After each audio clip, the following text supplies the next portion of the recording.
Well, I drove to E-Town with my buddy Casey and Mark and took about 2.5 hours in traffic, stop and go at some points. Totally annoying. Truck did fine. And then I made a pass and they kicked me out, obviously. I will show real quick just the video, just the pass in car and out. You can see I was at basically the limit of my foot brake, but I was only running 11 pounds of boost and I was a tiny bit rich.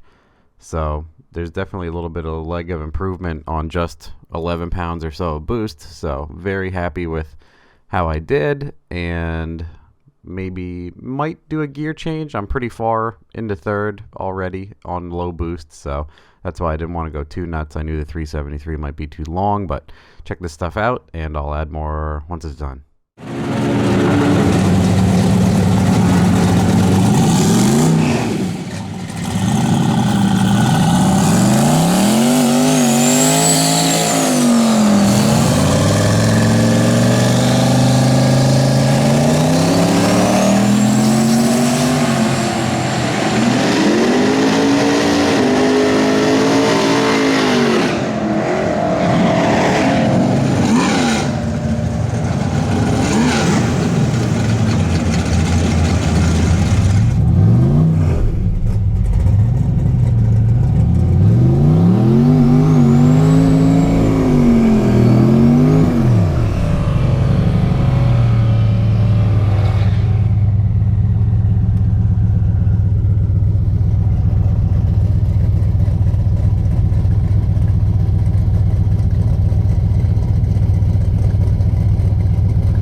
What?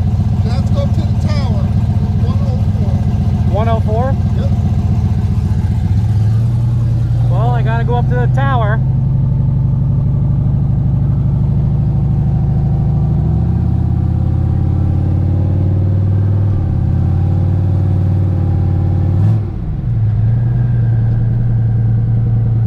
Here we go. Alright, let's go from the top.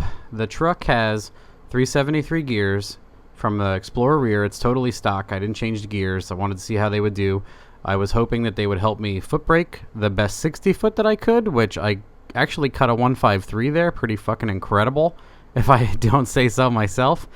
And my dilemma is on high power. Obviously, this truck is capable of making a lot of power. I was running on 11 pounds of boost because I knew that if I just hit it with a lot of power, I would have difficulty getting that kind of mile an hour because my gears are so short. I drive around on a 31-inch tire, but my Mickey Thompson Pros there are 28s. That's at the time I got a good deal on the price and everything, and I didn't know how much power I was making, blah, blah. Long story short, I kept those gears and tires, so those tires are slightly short. My max speed's only like 140 something without converter slip, so even a tiny bit of converter slip's going to knock 10 mile an hour out of there, and not going to be able to go 140 mile an hour. So if you watch as I'm going down the strip, I definitely am at a seriously like a pretty high RPM, like well over into the high sixes. I thought I was going to tag the limiter because that guy, that big tire race car, he got me by like a car on the launch, and he pulled like another entire car going down the track. And I was looking at my boost and I saw like 174 kPa, which is like 11 pounds. And I was thinking, man, I should just reach over and turn this knob, and I just fought that because I didn't want to just tag my limiter and, lift and botch a pretty good pass. I thought the 60 was pretty good, so I stayed in it. You can also see that when I am foot braking it, right at the end, I start smashing the throttle down farther and farther as the lights are coming down.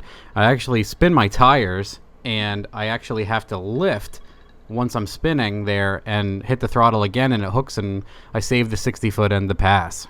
Okay, so now looking at the time slip, which was pretty uneventful. We went into the tower and he was like, "You're just too fast, you need equipment, blah, blah, blah," which I know, but they never asked me anything in tech, so whose fault is it? Anyway, I have my time slip here, and amazingly, I cut a 153.60, and I went 104 in the 8th, 1030 at 129, basically. And if you are watching the in-car again, my air fuel was like a 10.2 air fuel, so that needs a little bit of work too. And also, the car shifted from 1 to 3rd. I still have to work on that in the tune-up, but I do not get many times, maybe twice a year, to go to the track without getting harassed to dial it in. So pretty good. I'm very happy with that. Obviously, it would be awesome if I could run a 9-second pass, just come out swinging and go 9s. It's what I wanted, but I will certainly take a 1030 on 11 pounds of boost. Pretty absurd. Very happy with that.